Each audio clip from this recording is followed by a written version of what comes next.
अस्सलाम वालेकुम वरहमतुल्लाहि वबरकातुहू। दोस्तों welcome to my YouTube channel. मुझसे कमेंट्स में पूछा गया जी कि कैनेडियन स्टाइल रिज्यूमे के हवाले से बताएं।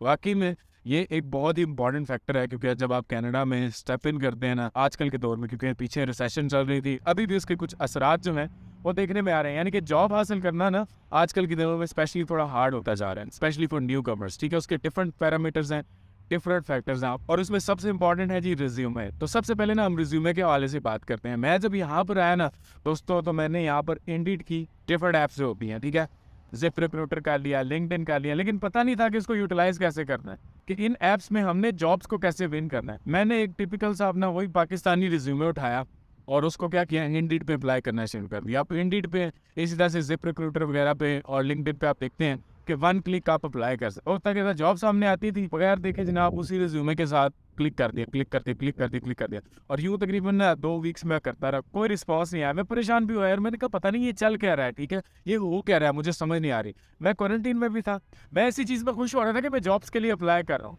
लेकिन अप्लाई करने का सही तरीका नहीं पता था। तो जब आप यहाँ पर आते हैं ना, आपको अप्लाई करने का सही तरीका पता होना चाहिए, अदरवाइज जॉब हासिल करना ना, और एक अच्छी जॉब हासिल करना मुश्किल हो जाता है। सबसे पहले आता है रिज्यूमे, ठीक है, ये सबसे पहला फैक्टर है।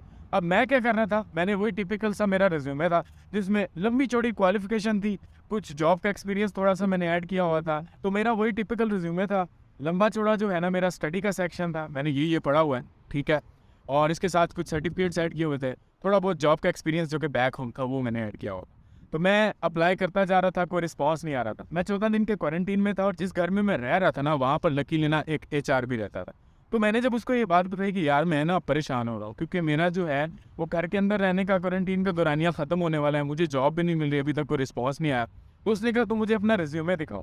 तो अब आपको पता है कि HR कनाडा में बेसिकली क्या करते हैं कि डिफरेंट कंपनीज़ के लिए, लाइक फैक्ट्रीज़ के लिए काम करते हैं, फर्म्स के लिए काम करते हैं, और ये उनको ना बंदे रिकमेंड करते हैं। यानी कि जो रिज्यूमे आप अप्लाई करते हैं कनाडा में जॉब के अंदर, HR बेसिकली आपकी स्क्रीनिंग करता है पहले, ठीक है। उसने जब वो चीज़ें देखी ना, उसने कहा यार तुम्हारा तो जो रिज्यूमे है ना ये कैनेडियन स्टाइल नहीं है। अब मैं वाकई में परेशान हो गया, क्योंकि मैं तो वही पाकिस्तानी रिज्यूमे यूज़ कर रहा था। उसने मुझे कुछ कैनेडियन रिज्यूमे के हवाले से गाइड किया जी। उसने कहा जी सबसे पहले ना कनाडा में आपकी स्टडी से भी ज़्यादा आपका जॉब एक्सपीरियंस दिखाया जाता है। स्टडी बेशक कम हो, लेकिन जॉब एक्सपीरियंस ज़्यादा होना चाहिए। और तुम्हारा रिज्यूमे देख के यही लग रहा है कि तुमने सारे का सारा जो है ना वो अपनी स्टडी पर फोकस किया हुआ, एक्सपीरियंस तो तुमने डाला नहीं हुआ।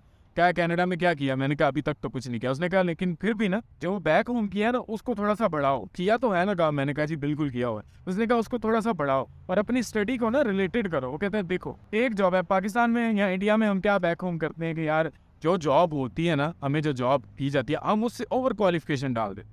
यानी कि जॉब की क्वालिफिकेशन ग्रेजुएशन, हमने मास्टर्स डाला होता है जी, हमने मास्टर्स किया हुआ, वहाँ पे शायद ये चीज़ें चल भी जाती हैं, लेकिन यहाँ पे डिफरेंट चीज़ें चलती हैं। सबसे पहले तो एक चीज़ आप अपने जहन में बिठाएं अप्लाई करते वक्त, one resume for one job. अगर जॉब विन करनी है ना, बैठी जॉब डिस्क्रिप्शन देखें, जब जॉब आपके सामने आई है ना, उसको अन्यवा पंजाबी में कहते हैं, अन्यवा नहीं अप्लाई करना कि जनाब वन क्लिक में अप्लाई करते जाए, कोई फायदा नहीं होगा, वो आपका रिज्यूमे गार्बेज हो जाएगा, इलेक्ट्रॉनिक गार्बेज में चला जाएगा। बैठी उसकी जॉब डिस्क्रिप्शन देखें। अब जॉब डिस्क्रिप्शन और रिस्पॉन्सिबिलिटीज से की वर्ड्स उठाए और अपने रिज्यूमे के अंदर लिखे। यानी कि जब आप रिज्यूमे में सबसे पहला कॉलम बनाएंगे अपना नाम, एड्रेस, कॉन्टैक्ट नंबर, उससे नीचे आएगा कि स्किल्स क्या है आपके, स्किल्स के अंदर आप लिखें। फॉर एग्जांपल आप किसी फैक्ट्री में अप्लाई कर रहे हैं लेट्स से, और वहाँ पर है जी कि बंदे की एबिलिटी होनी चाहिए लिफ्टिंग, हैवी लिफ्टिंग की, आप अपने स्किल्स में लिखेंगे हैवी लिफ्टिंग। ठीक हो गया।